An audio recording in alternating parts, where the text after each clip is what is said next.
Assalamualaikum warahmatullahi wabarakatuh. Kembali lagi Sobat Sehat Rumah Sakit Umum Sembiring Deli Tua dimanapun Anda berada. Kembali lagi di podcast Tanya Spesialis Rumah Sakit Umum Sembiring Deli Tua. Tempatnya kita ngobrol santai, tapi syarat edukasi seputar kesehatan langsung dari ahlinya. Nah, kali ini kita akan membahas satu penyakit yang sebenarnya sudah sangat lama ada di sekitar kita, tapi sayangnya kasusnya masih cukup banyak di Indonesia. Kali ini kita akan membahas tuntas mengenai TBC ataupun tuberkulosis. Dan pastinya saya nggak sendirian. Sudah hadir bersama saya dokter spesialis kita, yaitu Dr. Heni Maria Saragi, spesialis paru di Rumah Sakit Umum Sembiring Deli Tua. Apa kabarnya, Dok? Oh, kabar baik, Dokter Anissa. Sangat senang sekali Dr. Heni dapat hadir di sini ya, Dok, di sela-sela kesibukannya melayani pasien. Hari ini kita bakal banyak bertanya nih, Dok, soal penyakit TBC ataupun tuberkulosis, karena ternyata masih banyak orang yang bingung ataupun banyak mitos-mitos di masyarakat mengenai penyakit ini. Kita mulai ya, Dok? Siap, Dokter. Oke.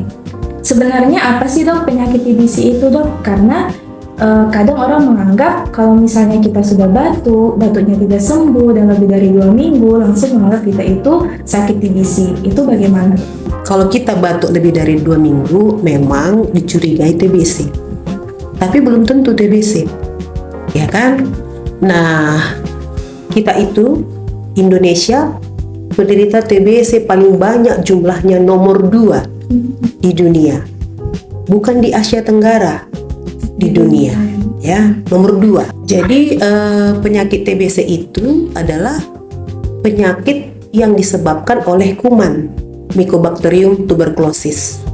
Nah, Mycobacterium tuberculosis itu bisa masuk ke paru-paru kita melalui pernapasan. Jadi kita menghirup udara yang mengandung kuman TBC. Nah, jadi bukan karena merokok. Di masyarakat sering menganggap ketika kita sebutkan dia TBC, keluarga mengatakan, "Dok, suami saya bukan perokok. Nggak merokok suami saya, kok bisa kena TBC?" Bukan rokok penyebabnya, tapi kuman Mycobacterium tuberculosis.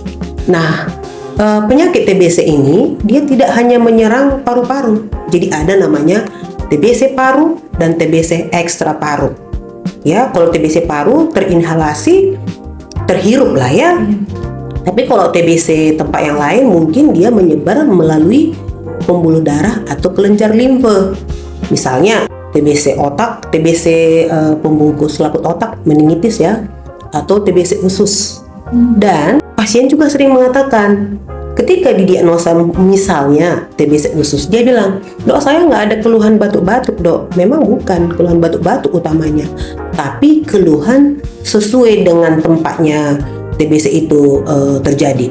Seluruh tubuh kita bisa kena TBC kecuali rambut, gigi, dan kuku. Kalau dia TBC usus, tentu keluhannya nggak bisa BAB, nyeri perut. Kalau sakit misalnya pembungkus otak, bisa jadi kaku kuduk, sakit kepala, demam-demam. Nah, begitulah, Dokter. Oke, Dok. Jadi penyebab utamanya yaitu kuman bakteri ya, Dok? Iya, bakteri betul. Mycobacterium tuberculosis. Iya, betul. Lalu bagaimana proses kuman ini bisa masuk ke tubuh kita, Dok? Dan bagaimana si kuman ini dapat menularkan dari satu orang ke orang yang lainnya, Dok? Nah, seperti yang saya bilang pertama, kuman TBC itu masuk ke paru-paru kita itu melalui saluran pernapasan. Misalnya, kita umpamakan di satu keluarga itu ada pasien yang terkonfirmasi TBC berdasarkan pemeriksaan dahak.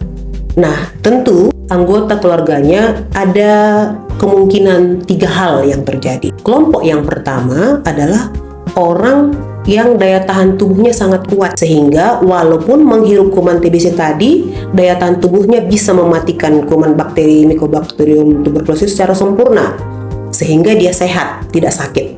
Nah, yang kedua, kelompok yang kedua, dia menghirup kuman TBC tadi dari anggota keluarga yang terinfeksi tadi, tapi daya tahan tubuhnya hanya sanggup menekan pertumbuhan kuman TBC tadi. Sehingga ketika suatu saat daya tahan tubuhnya turun, misalnya 20 tahun kemudian, sudah ada gulanya, kecapean, imun tubuhnya turun, disitulah dia menderita TBC. Nah, memang dalam program pemerintah sekarang orang-orang yang seperti inilah yang perlu diberikan obat, tapi bukan obat TBC, namanya TPT, terapi pencegahan TB, bukan pengobatan ya dok, pencegahan. Nah, terus kelompok yang ketiga tadi adalah orang yang memiliki imun tubuh yang lemah, misalnya ada yang orang tua, kemudian bayi, kemudian ada yang penderita DM, kemudian ada yang cuci darah, kemo. Inilah yang akan menderita TB secara langsung. Begitulah dok cara penularannya. Seperti itu ya dok. Karena dia melalui udara, makanya biasanya penularannya itu cepat ya Iya, dok. betul. Lalu nyambung soal penularan tadi kan dok, kadang kan masyarakat ini menganggap kalau misalnya satu keluarga itu udah terkena TB, mereka menganggap itu suatu penyakit keturunan ataupun suatu warisan dari keluarga yang sebelumnya. Apakah memang seperti itu dok? Bukan dokter, itu adalah anggapan yang salah di masyarakat tadi. Nah, kenapa seperti itu? Karena tadi seperti yang saya bilang tadi, ada dia namanya kelompok itu TBC laten. Nah, jadi misalnya nih kakek saya waktu itu TBC. Nah, saya misalnya ya, kita sudah kontak erat dengan si kakek ini. Nah, tiba-tiba kan tidak ada lagi TBC dalam beberapa tahun kemudian. Nah, ketika saya dewasa, saya TBC nih. Nah, kenapa? Karena sebenarnya 20 tahun yang lalu saya sudah TBC laten, dokter. Nah, di saat saya tua seperti ini, daya tahan tubuh saya menurun, saya kena TBC, sehingga dibilanglah ini penyakit warisan. Jadi kalau tidak ada penyakit warisan, seharusnya dalam satu periode dalam keluarga itu harus dituntaskan. Siapa yang menderita TBC diobati, siapa yang belum menderita TBC diberikan namanya terapi pencegahan TBC, sehingga nanti kemudian keluarga ini akan terhindar dari TBC yang berestafet nih dari generasi ke generasi. Lalu bagaimana cara kita menentukan atau mengenali gejala-gejala TBC di seseorang gitu dok? Nah, tentu ada namanya gejala ya. Gejala TBC itu batuk lebih dari 2 minggu harus dipastikan apakah dia TBC atau tidak. Nah, selain daripada batuk ada lagi gejala-gejala yang lain. Batuk, sesak napas jika TBC-nya sudah tahap lanjut, terus berat badan menurun, keringat malam, meriang pada sore hari. Nah, jika ada hal-hal gejala seperti yang saya sebutkan tadi, maka kita lakukanlah namanya investigasi ya. Berarti yang pertama adalah curiga TBC.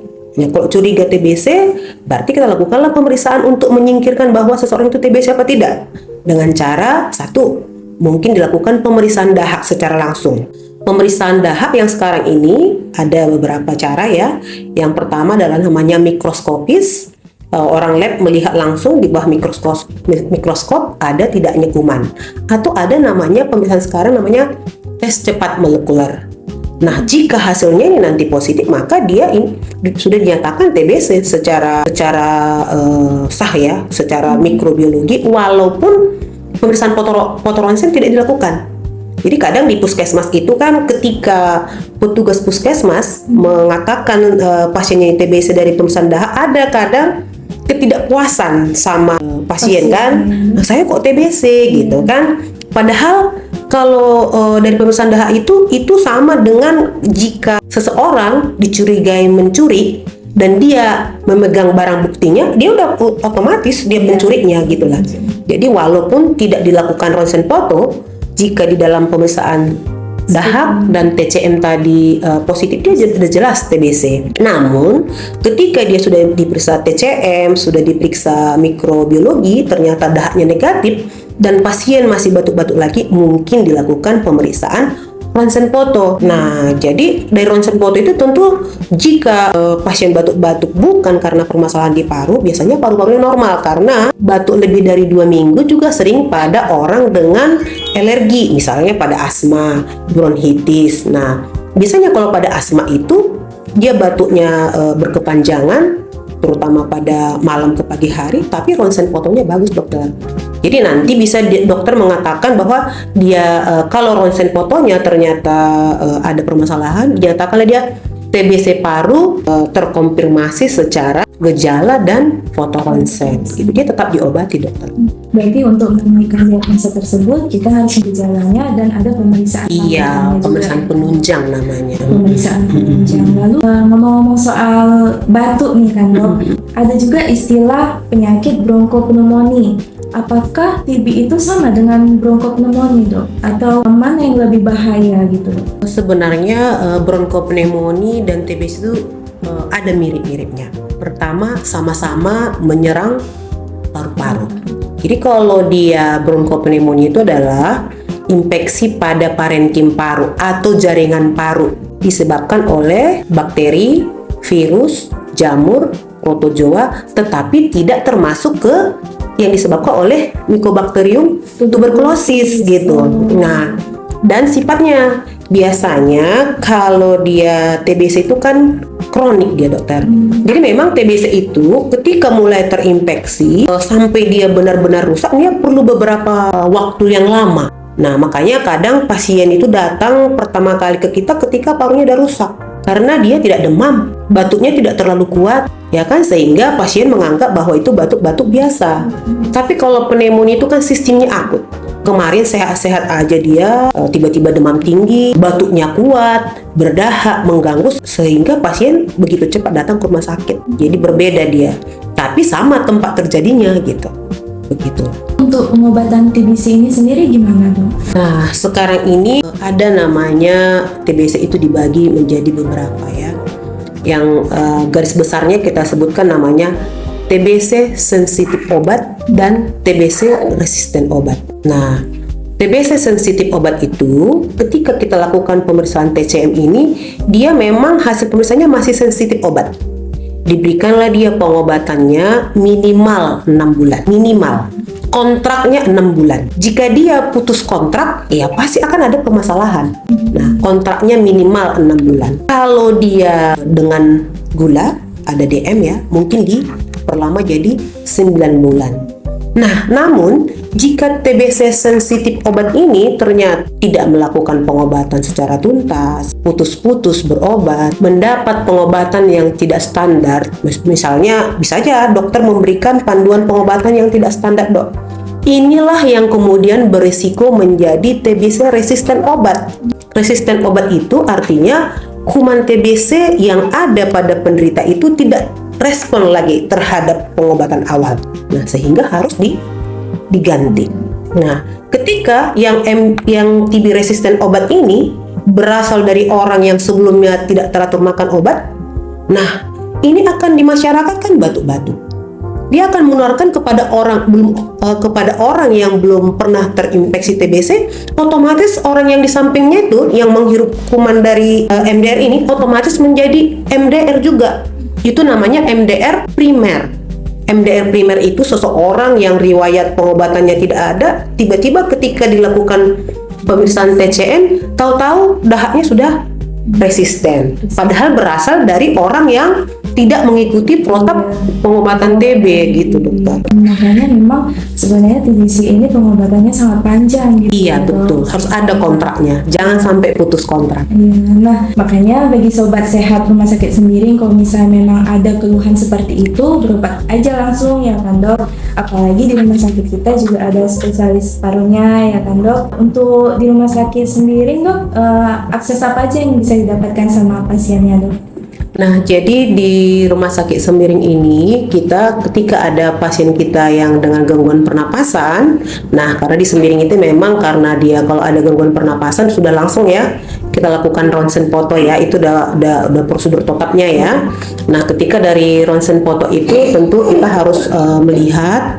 Nah, untuk mendapatkan hasil yang cepat, kita lakukan namanya pemeriksaan bakteri tahan asam ya. Jadi pemeriksaan mikroskopis yang mungkin bisa selesai 1 hari jika dahaknya tersedia. Nah, kemudian biasanya, kalau dia pemeriksaan TBC mikroskopis itu dokter, kita hanya bisa mengatakan bahwa pasien ini terkonfirmasi TBC secara mikroskopis, secara bakteri ya. Tetapi tidak bisa mengetahui apakah pasien ini sensitif obat atau resisten obat. Oke. Sehingga perlulah dilakukan namanya pemeriksaan TCM. Jadi pemeriksaan TCM ini sudah bisa kita lakukan dari rumah sakit kita ini. Ada namanya puskesmas jejaring ya. Jadi dahak yang dari sini akan kita kirim ke puskesmas Deli Tua untuk dilakukan pemeriksaan TCM. Nah, yang akan keluar beberapa hari kemudian. Nah, jika pasien itu masih dari hasil pemeriksaan TCM itu ternyata terbukti sensitif obat, maka akan kita lakukan pengobatan di sini. Nah, jika hasilnya sudah resisten obat, akan kita rujuk ke rumah sakit yang mempunyai fasilitas pengobatan MDR. Nah, setelah pulang pasien dari rawat jalan ya, jika pasiennya tidak ada komplikasi dokter, maka akan kita berikan TB09 yang akan dipulangkan balik ke paskesnya. Tetapi jika ada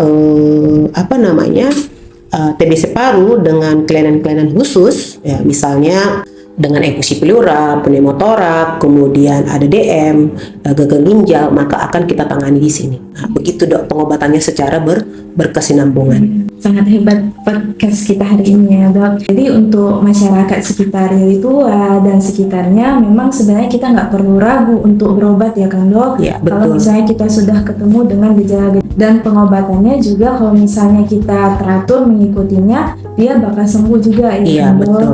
Oke, mungkin ini terakhir ya dok sebelum kita tutup dok. Boleh nggak dok berikan tips dan triknya bagaimana kita supaya terhindar dari penyakit TBC dan bagaimana cara kita menjaga kesehatan paru kita dok? Ya, pertama harus kita mulai dari keluarga kita ya. Nah, jika ada keluarga kita yang batuk-batuk, tentu kita harus edukasi nih.